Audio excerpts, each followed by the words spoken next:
Garcetti, America's new ambassador to India. He's the man in the hot seat. Came to India as ambassador and literally got down to the task of bringing Prime Minister Narendra Modi's visit to the US together. So here is what Eric Garcetti expects from Prime Minister's visit to the US this week.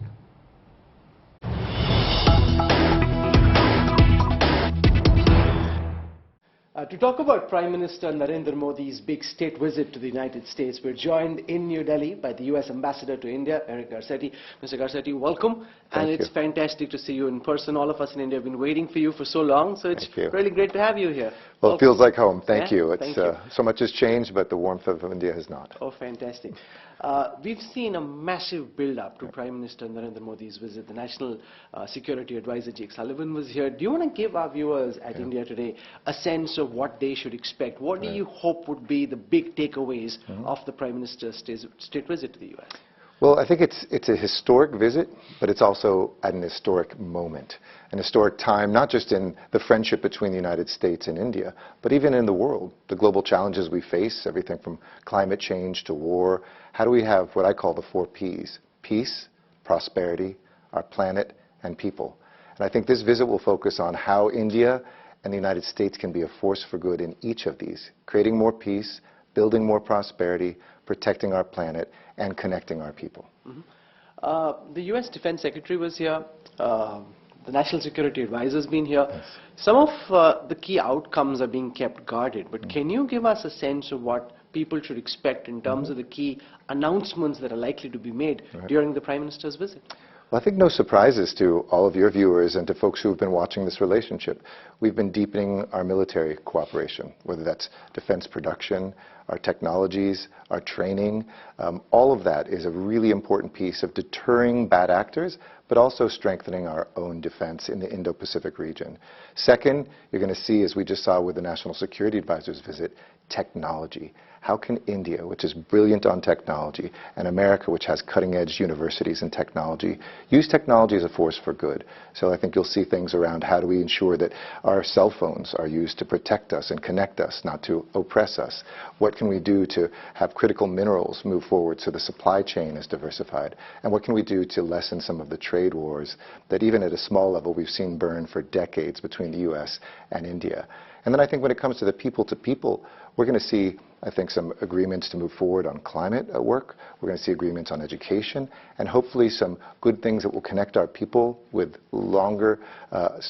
fewer wait times for folks who are looking to travel to the United States, whether it's as students or whether it's as immigrants. That's a big issue here. People Absolutely. Waiting for visas and a priority of mine. Oh, great. Fantastic. Hopefully you can resolve some of those niggles. Prime Minister Modi has been to the United States earlier. This is his first state visit, though. Yes. Do you want to give us a sense of how important this is in the US scheme of things, this relationship with India and this particular moment?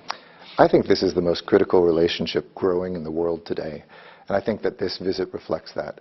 I know the Prime Minister came as a young man, talks about how he looked at the White House, and now to come back as leader of the most populous country in the world, the largest democracy in the world. I hope that this will really be a chance for people to see these are two countries that don't just do big things, we have values underneath them, the foundations of the things that we stand for, pluralistic societies, making sure that, like this interview, we have a press that informs us, looking at the ways we can empower women, take the poor and move them into the middle class, how technology can help us have opportunity. That will really be highlighted, I think, in a beautiful way, not just to improve India and the United States, but imagine what India and the United States can do together for the rest of the world. India-US ties are deepening at a time when tensions between Washington and Beijing and New Delhi are increasing as well. How do you see the India-US dynamic play out in the context of China trying to rise as a superpower and try and dominate its neighbors and the rest of the world? Well, I think that we share those values, that we should have a free Indo-Pacific region, freedom of the seas, that we should have protection of basic democracy and human rights. I think that we see our relationship not based on any third party. And I know India wants to have more peaceful relations with China. The United States wants to have more peaceful relations with China. But in the meantime, if we see any country out there acting against rule of law, acting against our interests, I think we have a deep friendship. and in many ways a strategic partnership that says we will be there for each other in times of need. You know, you've come to India at a time when this massive visit's happening, and everybody's been waiting for your confirmation to happen for you to come here. How's your stint in India been so far? Because whether it's Anthony Blinken, whether it's Jake Sullivan, whether it's the Defense Secretary, you had massive visits happening at a very high level. So you literally been thrown into the hot seat. I think every ambassador around the world, American ambassador, is jealous of how much attention India is getting. I mean, to have a visit of the Prime Minister at a state visit, to have our president come for the G20 2 months later. They just saw each other in Japan. Hopefully they'll see each other even later in the year. This is, I think, indicative that India is hot, America is hot, and that Indians love Americans and Americans love Indians. It's a time for us to strengthen that bridge between us. It's a time for us to do that not just for ourselves, but also, I think, increasingly for the world. Let's spend a moment on that G20 summit. Yes. President Joe Biden will be here in September. How do you see India's presidency shape up so far, and what do you think should be or could be the key legacy that the Indian presidency leaves behind? India is really a bridge between East and West, a bridge between North and South, and a bridge between the past and the future. And in that sense, I think we have an amazing opportunity to see India's leadership, whether it's empowering women, whether it's making sure that folks have access to capital, whether it's looking at the work that's being done with technology as a force for good.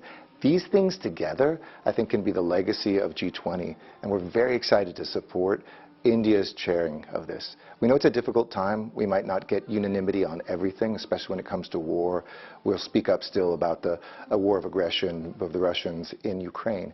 But that doesn't mean the other work has to stop. We will see, I think, some very productive, very important work, and we invite every country to join us in that here in India. Well, thank you very much. I hear that there's a huge demand for people to be in D.C. at that big dinner that President Biden... Hottest ticket in town. It is absolutely the hottest ticket in town. We look forward to seeing you there. Absolutely. Thank you very much, Ambassador. My pleasure. And we wish you all the best. Hope you have a great stint. And that promise that you just made about reducing visa times, everyone watching, I can guarantee you, will hold you to that. We're going to be working hard to get it done.